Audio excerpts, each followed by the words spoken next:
you don't give somebody a good set of blueprints and they're having to wing everything, Yeah. then It's not gonna be that's accurate. where they're going to hit you with extras. Well, you didn't tell me that needed to go there. Now, you know I have somebody draw up my blueprints. So the guy that drew this up for me, I did not ask him to do my mechanical.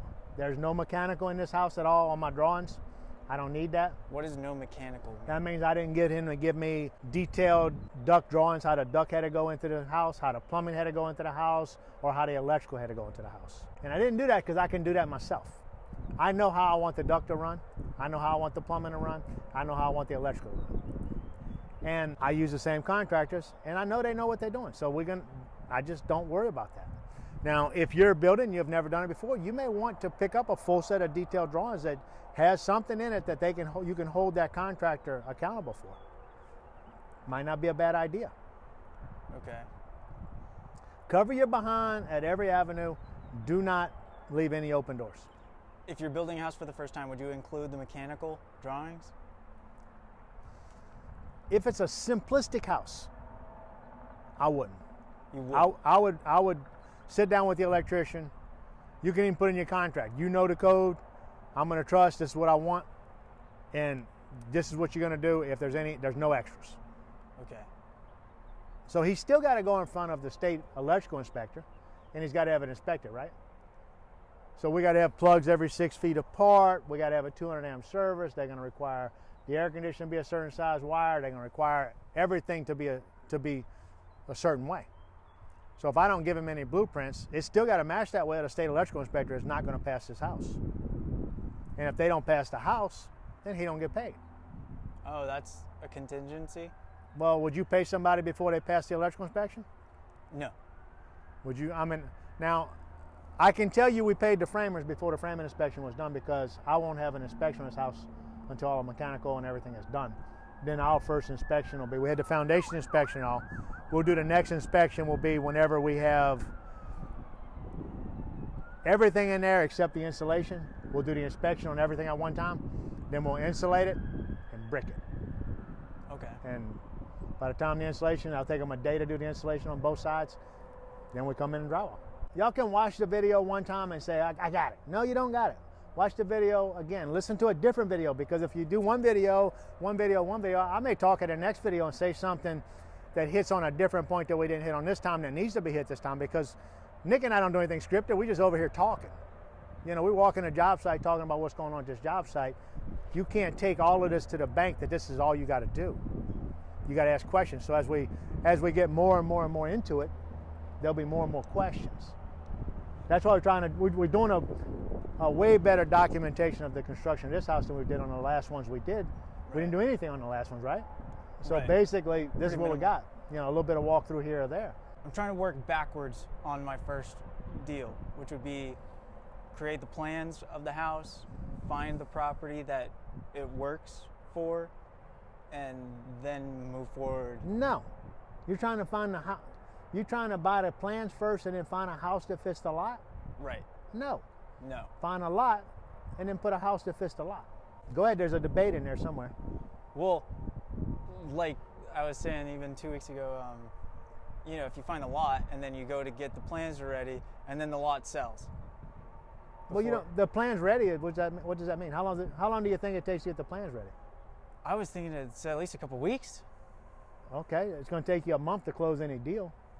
Okay. So you're not going to close the house in 2 weeks.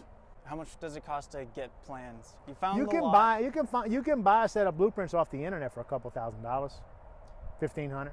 Okay. So You may find a house you like, and the builder may have a set of blueprints that they'll let you have. I don't know. Okay. So you find the lot, then you get those plans that fit the lot. Do you have to have a land surveyor go out there and make sure that that house does work for it?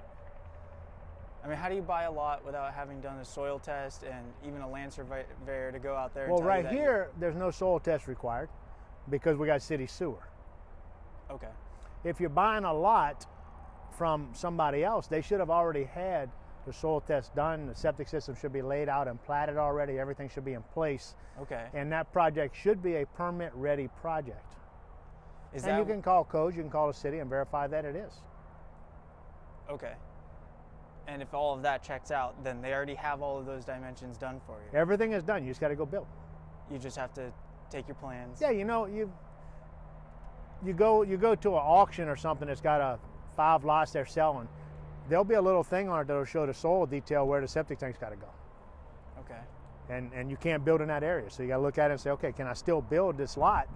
You know, my mother-in-law and father-in-law bought a lot, and they showed the whole top of the hill. Every buildable spot on the lot was the septic system.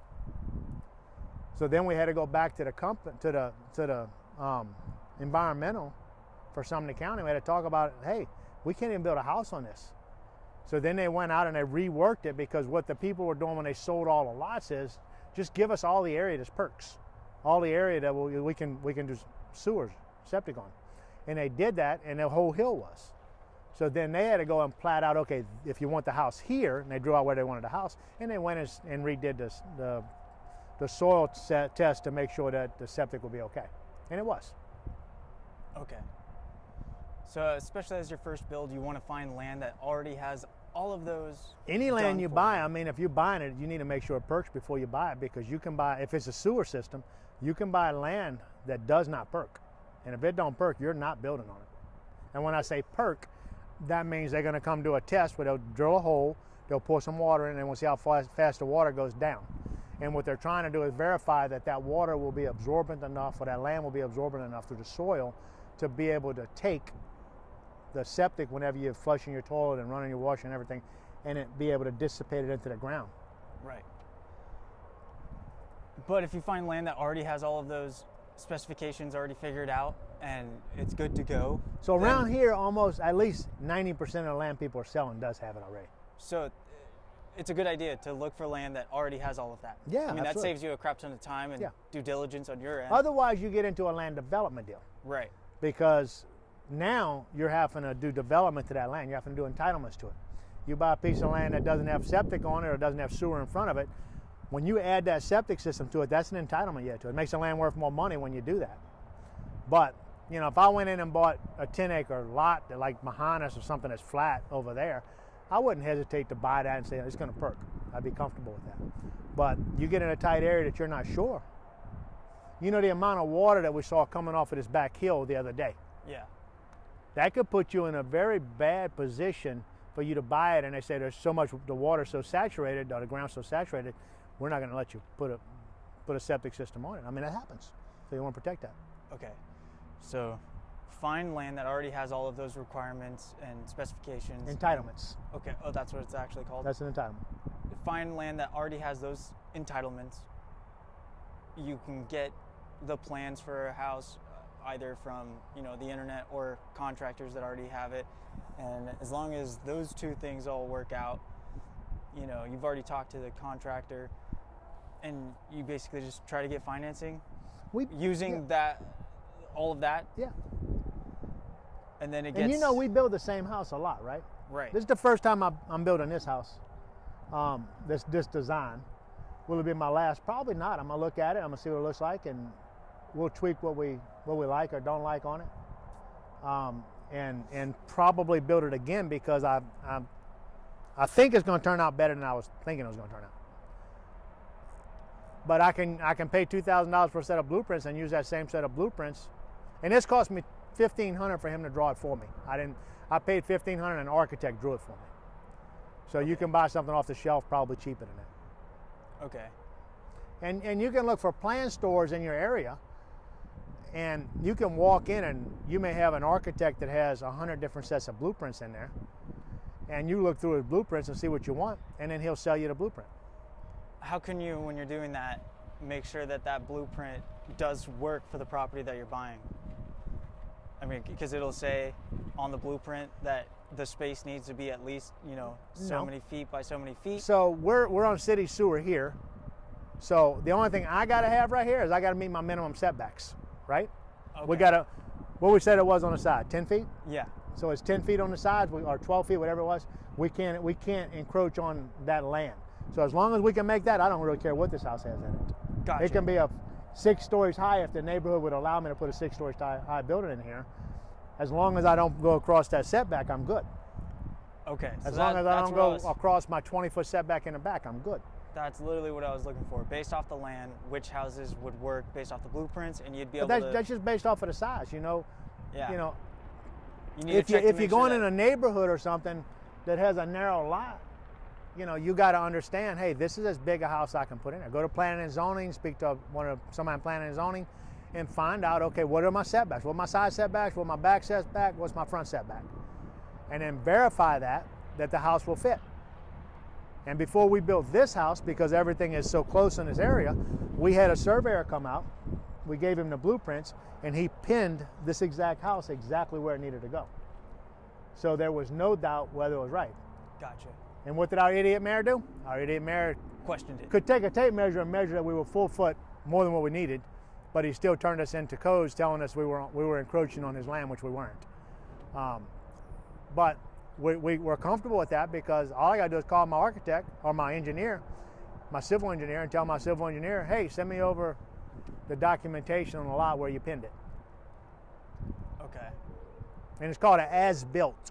So that's an as-built. So they pinned it, they surveyed it, and then they come back after we poured the foundation and hit it again, so that they know that we didn't move it afterwards too. And that's just a standardized thing. Once the foundation's in, that house ain't moving, right? Right. So it's very much in place. But they pin it, and then you move the house, you can get out of whack. So they'll come back and survey it once the foundation's actually in. Okay. I feel like I'm a lot better at finding land right now Okay. because of that. Well, let's go see what this side looks like. We ain't been in it yet.